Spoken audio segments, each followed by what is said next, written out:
उस वक्त जो तहरीक थी, उस तहरीक में जो स्टार्ट लिया गया था वो था भुट्टो हटाओ। लेकिन फिर आगे चलकर ये तहरीक निज़ाम मुस्तफ़ा में तब्दील हुई और मजहबी टच आया और भुट्टो को हटाने के लिए मज़हब का इस्तेमाल किया गया और मजहबी कार्ड को यूज़ किया गया। आज भी जब आप बात करते हैं तो इनके बारे में एक राय मौजूद है। आज भी जो नाक़दीन है वो यही बात करते हैं कि इनको जो है नवाज शरीफ को हटाने के लिए इमर्ज किया गया या इनको लाया गया।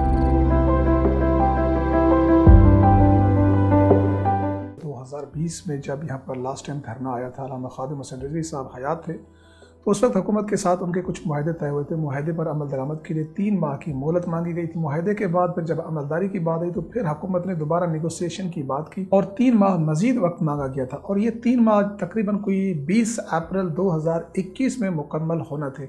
लेकिन जैसे ही 20 अप्रैल करीब आई तो 11 अप्रैल को हमने देखा कि साद हुसैन रिजवी को जो है हिरासत में ले लिया गया और उस हिरासत में लेने का मतलब ये था कि उन्होंने एक रात पहले, एक शब पहले एक प्रेस कॉन्फ्रेंस की थी जिसमें उन्होंने हुकूमत वक्त को वो मुआहदे याद कराए। अगर इस बार आपने अमल ना किया तो फिर 20 अप्रैल की रात 12 बजे हम दाता दरबार पर हाजिर देने के बाद इस्लामाबाद की जानिब लॉन्ग मार्च करेंगे। तो अगले ही दिन हमने देखा कि 12 अप्रैल को उनकी जो है वो गिरफ्तारी हो जाती है, उनको हिरासत में ले लिया जाता है और उस हिरासत के बाद एक मुल्क में जो है हिजानी कैफियत हुई, प्रोटेस्ट शुरू हुए। तहरीक लब्बैक के मुताबिक उनके तकरीबन 26 अफराद जो हैं वो ज़िंदगी की बाजी हार गए और इस दौरान कुछ 6 से 7 जो हुकूमत बताती है कि पुलिस एहलकार जो हैं वो उसमें ज़िंदगी की बाजी हार गए। 15 या 16 अप्रैल को इंसदाद दहशतगर्दी के तहत तकरीबन कोई 20 FIR साद हुसैन रिजवी के ऊपर काटी गई, जबकि तहरीक लब्बैक ने इसके ऊपर इन तमाम चीज़ों को चैलेंज किया था कोर्ट में। पहले लाहौर हाई कोर्ट में सिंगल बेंच बना, उन्होंने तहरीक लब्बैक के खिलाफ फैसला दिया, फिर एक और बेंच बना जिसमें तहरीक लब्बैक के हक में फैसला आ गया। पर रिव्यू बोर्ड में जब हुकूमत की फिर नज़रबंदी की एप्लीकेशन आई और उसमें 8 ग्राउंड्स बताई गई थी कि ये 8 ग्राउंड्स हैं जिनकी बुनियाद पर साद हुसैन रिजवी को जो है जेल में रखा जाए, उनको रिहा ना किया जाए वरना ये नक्स अमन का मसला बन सकता है। लेकिन तहरीक लब्बैक के वकला और उनके इस्तदलाल और दलाइल के बाद वो 8 की 8 ग्राउंड जो है वो रिव्यू बोर्ड ने जो है वो ख़त्म कर दी थी।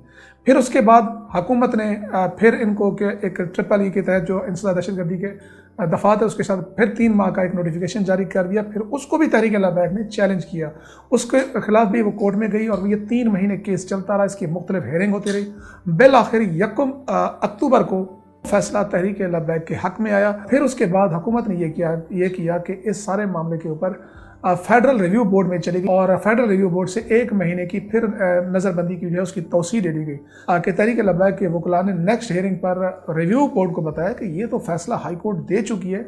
इन्होंने हाई कोर्ट को फैसला चैलेंज करने के लिए सुप्रीम कोर्ट से रिव्यू किया। सुप्रीम कोर्ट का 2 रुकनी बेंच ज़ाहिर अली साहब और दूसरे जज साहब उन्होंने इसकी समाअत की। जो लाहौर हाई कोर्ट का सिंगल बेंच का फैसला था वो उसको कलअदम करार दिया और लाहौर हाई कोर्ट को कहा कि आप इसके ऊपर 2 रुकनी बेंच बनाएं।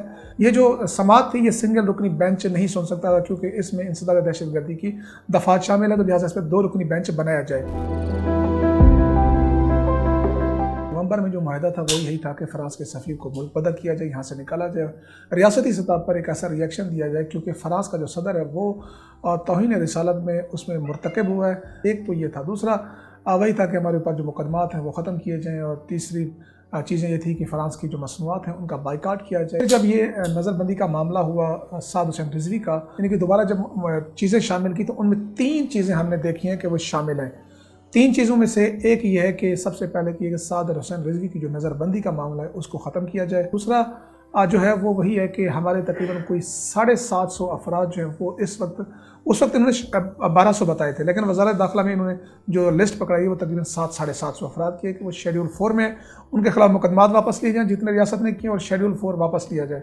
और तीसरा मुआहदा इन्होंने ये कहा है कि क्योंकि फ़रांस के सफ़ीर के मामले पर हुकूमत एक पेशरफ्त कर चुकी है, वो ये कि मामला पार्लियामान में ले जा चुकी है, कौमी असम्बली में करारदाद टेबल हो चुकी है, उसके ऊपर बहस कराई जाए। रशीद अहमद साहब 3 दिन पहले वहाँ पर लाहौर में गए, तकरीबन कोई 8 घंटे मुज़ाकरात हुए। 8 घंटे के मुज़ाकरात में एक मसालती कमेटी थी जो लास्ट टाइम मुज़ाकरात में शामिल थी, जिसमें साहबजादा हामिद रज़ा थे, सरवर इजाज़ कादरी साहब थे, साहबजादा अबुल खैर ज़ुबैर थे और दीगर अफराद थे, वो भी वहाँ पर मौजूद थे। इसके अलावा तहरीक लब्बैक की शूरा के 6 से 8 मेम्बरान वो भी मौजूद थे और साद रिजवी बनफ़्स नफीस उस मुज़ाकरात में बैठे हुए थे। तो उसमें बात वही 3 चीज़ें जो मैंने बताई हैं कि मुकदमात ख़त्म किए जाएँ, साद रिज़वी की नज़रबंदी ख़त्म की जाए और जो पार्लियामान में आपने करारदाद की है, टेबल की है, उसके ऊपर बहस कराई जाए। तो ये मुतालबात हैं जिसके ऊपर अभी तक कोई पेशरफ़्त नहीं हुई। मीडियम के सरबराह मौलाना फजल रहमान साहब की पिछले 20 घंटे पहले की आप ट्वीट उठा के देख लें। उन्होंने फ़र्स्ट टाइम कहा कि वो तहरीक लब्बैक के साथ शामिल होने के लिए तैयार हैं। बेसिकली वो जो 6 अफराद इन लॉन्ग मार्च और इस लॉ इन्फोर्समेंट एजेंसीज़ के साथ लड़ाई और झगड़े और उस वक्त जो शेलिंग हुई उसमें हलाकतें हुई, तो उसको बेस बनाकर वो साथ देने के लिए, एंट्री देने के लिए तैयार नज़र आते हैं। तो इसलिए राब्ते भी किए गए। मैं इसकी तस्दीक करता हूँ कि बिल्कुल मौलाना फजल रहमान साहब की जानिब से राब्ते किए गए। इसी तरह मुस्लिम लीग नून की जानिब से जो मरियम नवाज़ का विंग तस्वुर किया जाता है उसकी तरफ से भी राब्ते किए गए।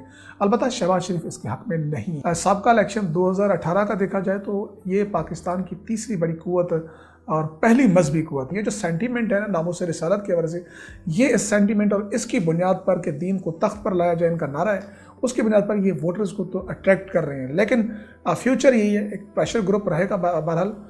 अलबत्ता अगर इन्होंने कोई अच्छी हिकमत अमली अपनाई तो मुमकिन है कि कोई 2-4 सीटें निकाल जाए, और अगर हर हल्के में खड़ा होना है और हर हल्के में जीतने की कोशिश करेंगे तो ऐसा नामुमकिन है। जुल्फ़िकार अली भुट्टो की जहाँ तक आप बात करते हैं वो तो एक चीज़ स्टैब्लिश्ड है और साबित शुदा है कि उनको हटाने के पीछे अमेरिका था, आलमी क़ुव्वतें थी। और उस वक्त जो निज़ाम अगर आप अहमद इरशाद तिरमिज़ी साहब जो ब्रिगेडियर हैं ISI की, उनकी किताब है प्रोफाइल ऑफ इंटेलिजेंस, उसमें भी पढ़ें तो ये चीज़ उन्होंने अपनी इस किताब में भी लिखा कि उस वक्त जो तहरीक थी, उस तहरीक में जो स्टार्ट लिया गया था वो था भुट्टो हटाओ। लेकिन फिर आगे चलकर ये तहरीक निज़ाम मुस्तफ़ा में तब्दील हुई और मजहबी टच आया और भुट्टो को हटाने के लिए मज़हब का इस्तेमाल किया गया और मजहबी कार्ड को यूज़ किया गया। और हर दौर में हमने फिर देखा IJI बनी, मुख्तलिफ तहरीकें बेनज़ीर का रास्ता रोकने के लिए, उस वक्त भी मजहबी कार्ड इस्तेमाल किया गया। आज भी जब आप बात करते हैं तो इनके बारे में एक राय मौजूद है। आज भी जो नाक़दीन हैं वो यही बात करते हैं कि इनको जो है नवाज शरीफ को हटाने के लिए इमर्ज किया गया या इनको लाया गया।